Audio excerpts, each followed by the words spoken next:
정당은 서로 공정하게 경쟁을 해서 선거에서 선택받아야 되고 저희는 87년 6월 항쟁 이후에 저희 시민들이 그 선거를 통해서 정당을 선택하고 그런 과정을 통해서 정권을 교체해 왔습니다.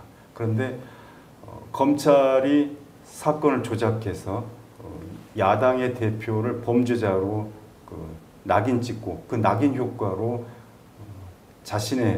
자신들이 지지하는 그 여당의 후보가 다음 선거에서 당선될 수 있도록 뒷받침을 한 사건이 바로 이 사건이라고 생각합니다.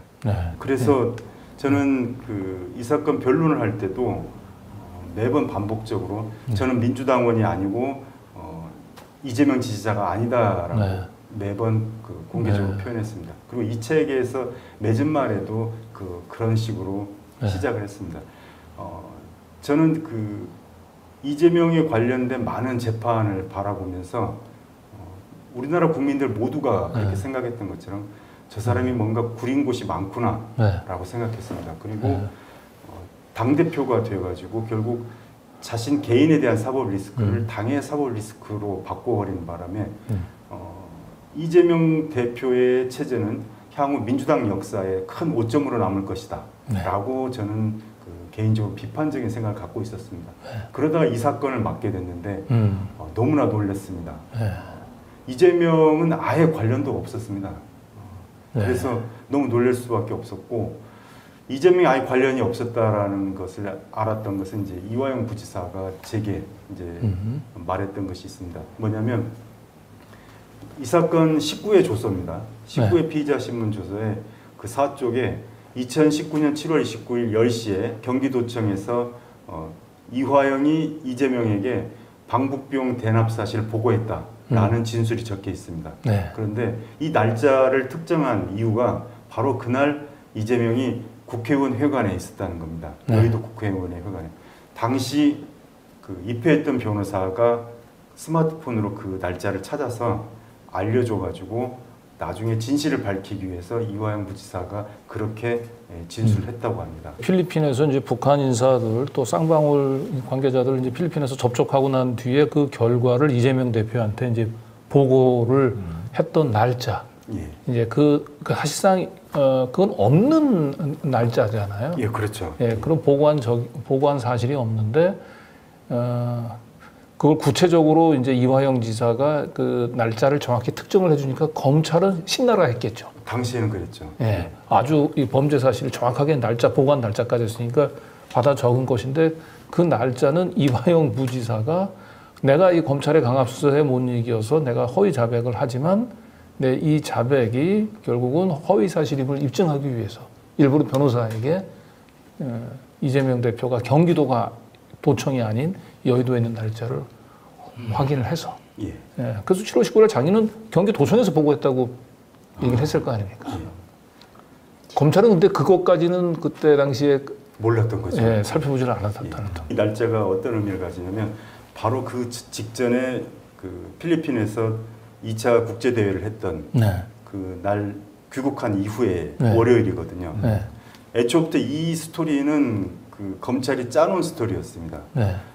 7월 24일에서 26일까지 필리핀에 리오남이 없었는데 리오남한테 방북비용을 줬다. 그 스토리를 짜고 줬으니까 7월 29일 날 방북비용을 건넸습니다. 라고 이재명에게 보고했다. 라고 당시에 세미나를 해서 스토리를 짠 거죠. 근데 모두가 다 거짓이라는 거예요. 그러니까 보고 내용의 가장 핵심적인 이 북한의 리오남을 만나서 리오남한테 쌍방울이 70만 벌 준 거를 이화영이 알고 그걸 이재명 대표한테 보고했다는 건데 이호남이 필리핀에 이제 간 사실이 없는 건 거의 좀 확인이 되고 있는 것 같고요. 그리고 그런 사실을 이재명 대표한테 보고했던 그날도 역시 이재명 대표는 경기도청이 아니고 여의도에 있었던 사실이 이제 확인이 된 것 같습니다. 이 정도 되면 사실상 검찰의 공소 사실은 탄핵되고도 남는 거 아닙니까? 뉴탐사의 특종 보도인데요. 제가 간략하게 요약을 해드리겠습니다. 쌍방울의 대북 사업은 주가 조작용이었고 그런 국정원의 문건 내용을 입증한 검찰 내부 보고서를 제보를 받았다라고 합니다. 그러니까 검찰도 쌍방울의 대북 사업이 주가 조작용이었다라는 거죠. 주가 조작의 대가로 송금을 했다라는 얘기입니다. 약 80억 정도를 송금을 했다고 그러는데, 자 보면은 주임 검사 수신이 돼 있어요. 내부 보고서입니다. 수사 보고 쌍방울 그룹의 대북 사업의 목적, 나노스 주가 부양을 통한 시세 차익이다라고 명확하게 정확하게 적고 있네요. 검찰 스스로가 알고 있었다라는 얘기입니다. 김성태는 2018년 7월에서 9월경 나노스 주식회사에 12, 전환가액은 500원이네요. 150억 원 상당을 인수한 제우스 투자 조합에서 김성태 및 최측근 김태원 등이 설립했다라고 합니다. 조합원들을 기망해서 나노스 주식회사의 지분 70% 61억 7천만 원 상당의 시비를 김성태 또는 김태원 명의로 이전하였다. 그러니까 제우스 투자조합이라는 데서 이 나노스에 약 150억 상당의 시비에 투자를 합니다. 그런데 기망을 해서 이 투자조합을 기망을 해서 김성태 및 측근들이 그중에 지분 나노스 지분의 70%에 해당하는 61억 7천만 원 상당의 시비를 김성태나 김태현 명의로 이전을 했다라는 얘기죠. 나노스 지분의 70%를 확보했다라는 얘기입니다. 싸게 시비를 주식으로 전환할 수 있는 전환 사채를 인수를 했던 거죠. 그러니까 주가 조작을, 나노스의 주가 조작을, 주가를 부양해야 할 충분한 유인이 있었다라는 얘기입니다. 이후 김성태와 위 조합에 투자한 측근들은 나노스 주식회사의 주가를 부양할 경우 전환가액 500원 대비 막대한 시세 차익을 얻을 수 있었다라는 판단하에 2018년 12월경부터 남북경제협력사업 등 대북사업 등을 진행하여 나노스 주식회사의 주가를 부양할 계획을 실행하였고, 이 계획을 N프로젝트, 나노스 프로젝트라고 명명하였으며 이를 위해 N활성화라는 댓글 부대까지 운용한 사실이 확인되었기에 이에 보고합니다. 검찰 수사관이 수사를 압수수색을 통해서 압수한 물건들을 분석을 통해서 검사한테 보고하는 보고 문건입니다. 자, 검찰이 엄용수 PC를 압수수색해서 주가 부양 작업글을 확인을 했답니다. 엄용수는 이 쌍방울 김성태 회장의 전 비서실장입니다. 비서실장이고 현재는 미래산업이사. 카카오톡에서 확인한 내용, 이런 주가 조작용 그런 작업들을 볼 수가 있어요. 검찰의 결론입니다. 엄용수도부터 압수한 PC 카카오톡 대화 내용을 확인한 결과 쌍방울 그룹의 부회장 피자 방용철과 부회장이죠.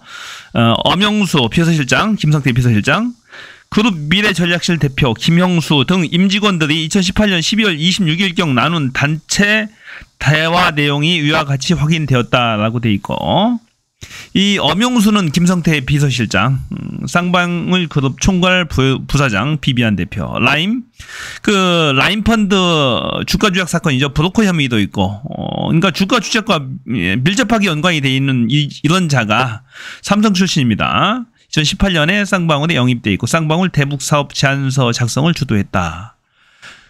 쌍방울 그룹의 이 나노스의 주가 조작에도 밀접하게 연관이 돼 있는 거죠.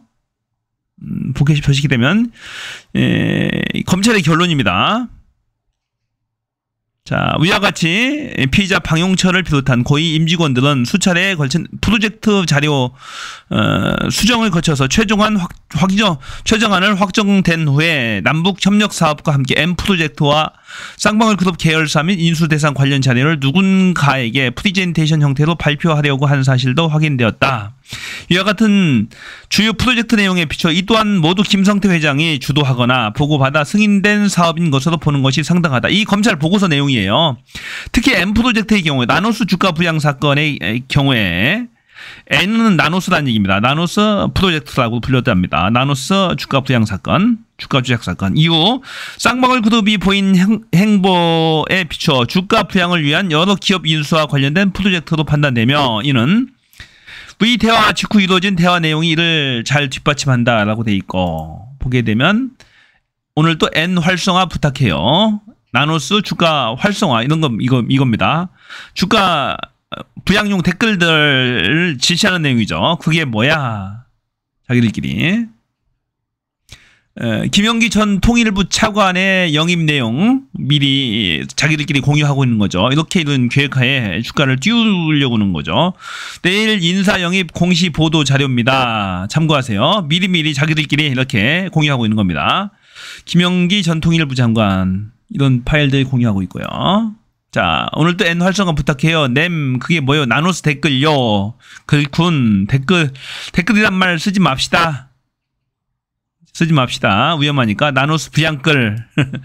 자기들끼리 주가 부양을 열심히 하고 있다라는 것을 지금 검찰들도 알고 있는 거예요. 보니까 검찰들이 이미 다 파악하고 있고, 그것들을 압수수색을 통해서 수원지검에서 수사 보고까지 했습니다. 쌍방울 그룹의 대북 사업의 목적 나노스 주가 부양을 통한 시세 차익이다라고 알고 있었다라는 거죠. 검찰 수사 인식을 하고 있었다라는 겁니다.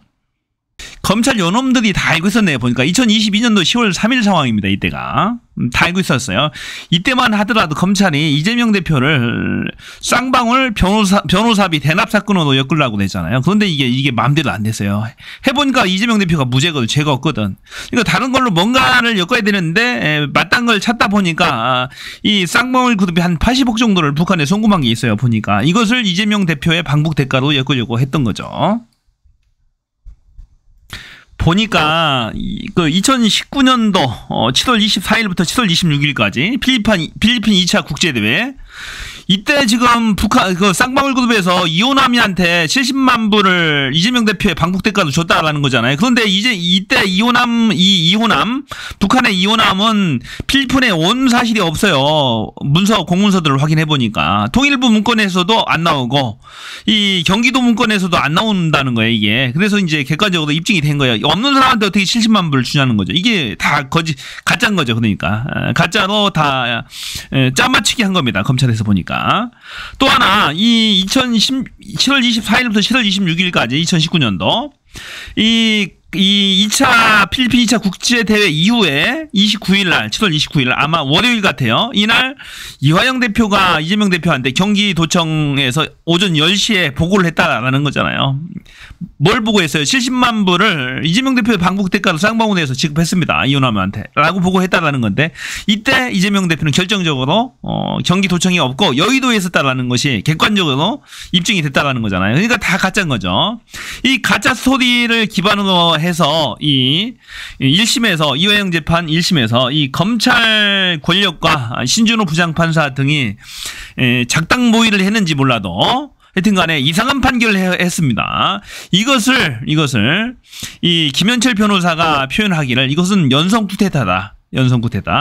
이 미래 권력인 미래 대통령으로 선출될 가능성이 높은 이재명 대표를 제거하기 위한 사법 공작이다라는 얘기죠. 이것을 쿠데타다. 자신들에게 검찰 권력에 유리한 후보를 향후에 당선시키기 위해서 유력한 야권의 야당의 대통령 후보를 낙선시키는 목적으로 사법 제거를 한 것이다. 사법 살인을 한 것이다라고 이제 표현을 한 거예요. 야, 대단하죠. 그게 이제 이 책에 담고 있다라는 겁니다. 나는 고발한다. 아주 직설적이죠. 이화영 대북송금 조작 사건의 실체, 김현철, 백정화 지음, 나는 고발한다.